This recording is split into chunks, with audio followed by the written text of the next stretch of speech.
Salut! Alors, certains d'entre vous m'ont demandé de parler de mon périple australien. Eh ben, c'est parti! Alors, le 15 janvier 2013, j'ai décollé pour 24 heures en direction de Brisbane. Et le soir, après ces 24 heures-là, je suis arrivé à Brisbane, chez mon hôte, Dave, pour du couchsurfing pendant une semaine.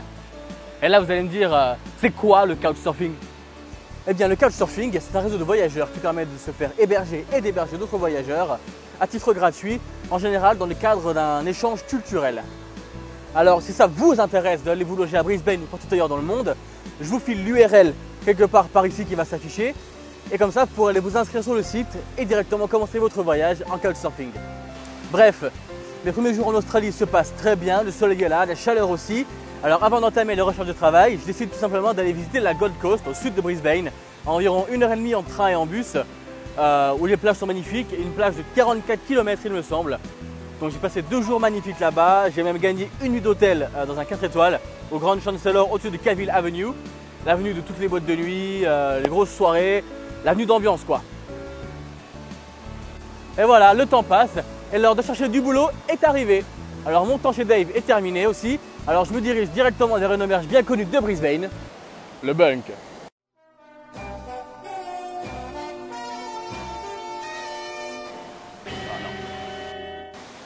Alors le Bunk, c'est une auberge fort sympathique puisqu'on la trouve incluse avec un bar et une piscine en journée. Et à partir de 22 h, ce bar se transforme en boîte de nuit à Chinatown, dans le quartier des boîtes de nuit. Je vous dis que ça donne bien, il y a du bruit toute la nuit jusqu'à 3-4 h du matin. Mais on arrive quand même à dormir et c'est super bonne ambiance, j'ai rencontré des gens superbes. Et j'ai aussi rencontré pas mal de gens intéressants au Bunk. Et d'ailleurs ils se reconnaîtront sûrement s'ils regardent la vidéo, je leur fais un petit coucou. Alors les jours passent et avec mon ami Robin que j'ai rencontré donc à l'auberge, on dégote un boulot à 1 minute de l'auberge on va dire, dans un restaurant chinois, c'est un essai simplement le lendemain de l'Australia Day, le 26 janvier, enfin le 27 le lendemain. Et au final, on ne sera pas retenu puisqu'il s'avéra que cet essai était une arnaque. Alors petit conseil personnel, méfiez-vous des restaurants asiatiques. Je dis ça pourquoi? Parce qu'ils sont réputés en Australie pour tenter de vous arnaquer et de vous prendre à l'essai une journée ou deux, simplement pour vous la bonne main d'œuvre, comme le lendemain des gros jours comme l'Australia Day pour moi et Robin. Mais ils ne vous garderont pas, ou alors à très bas salaire. Donc méfiez-vous. Alors j'espère qu'on m'entend bien ici, je suis proche de la cascade. Donc voilà, pour préciser une chose, après le Bunk, j'ai décidé de trouver une colocation pour payer un peu moins cher. Et donc j'ai trouvé une petite chambre sympathique louée par une Coréenne appelée Sol, dans une petite maison à 6 personnes dans la petite banlieue de Brisbane à Wollongabba. 100 $ la semaine pour 2 semaines, à la place de 150 à 200 $ environ pour les chambres au Bunk. Ça dépend de ce que vous voulez comme type de chambre aussi. Enfin voilà, les colocations en Australie c'est génial, on y rencontre de très bonnes personnes. Moi j'ai passé 2 semaines avec 2 Australiennes, un Iranien et 2 personnes du Zimbabwe. Franchement, des gens géniaux.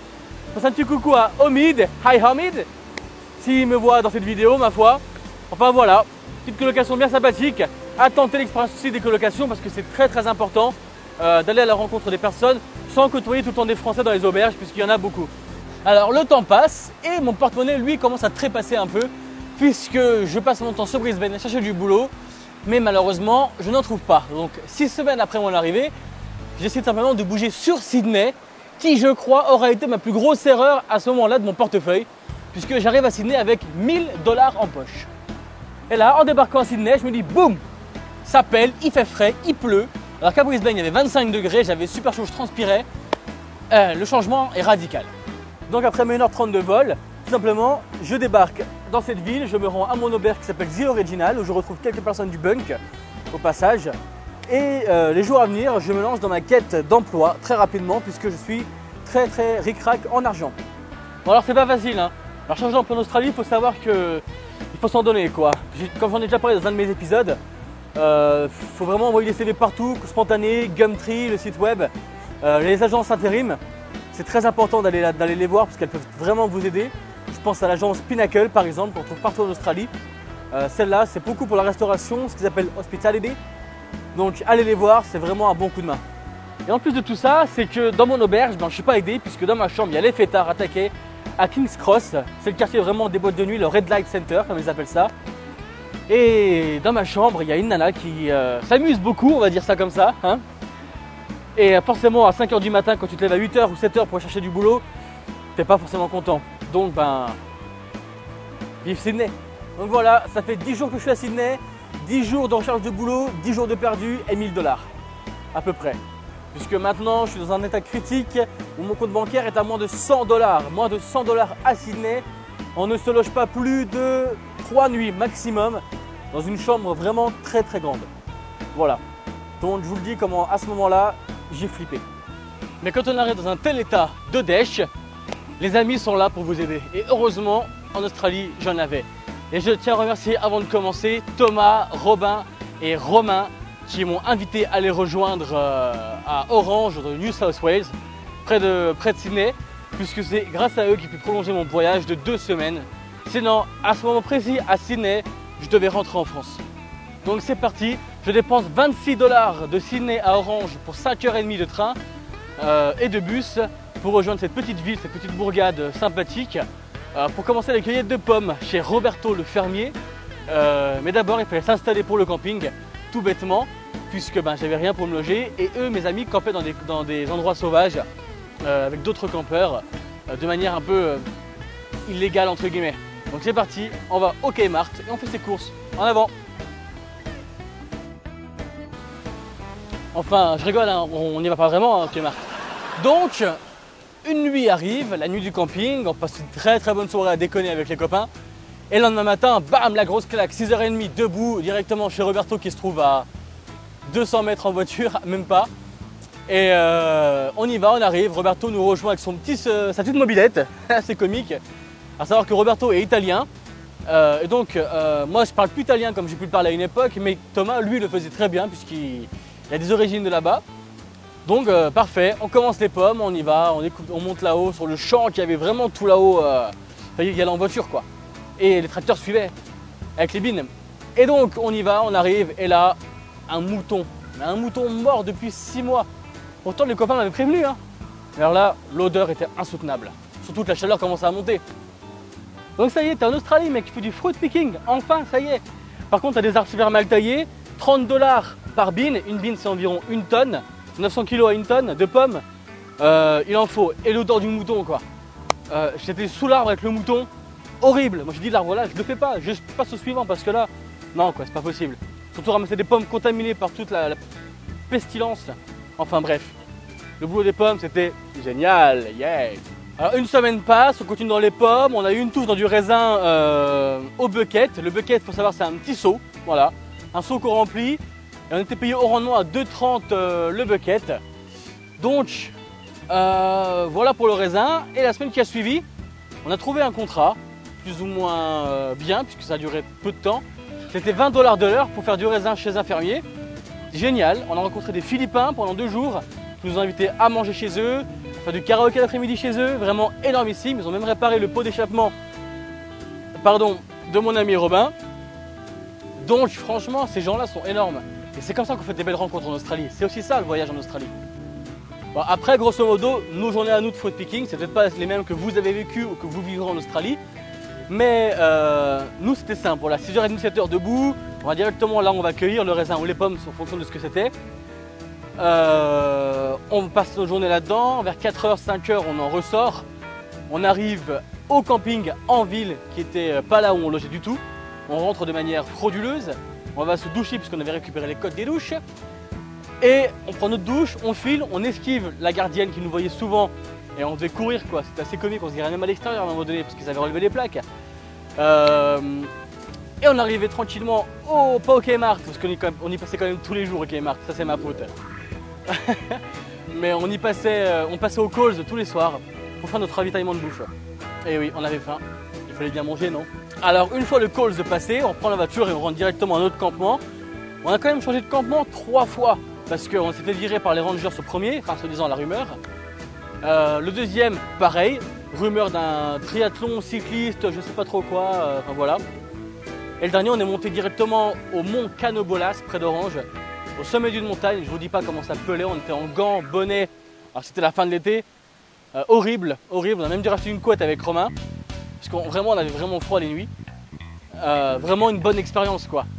Mais il fallait vraiment en vouloir.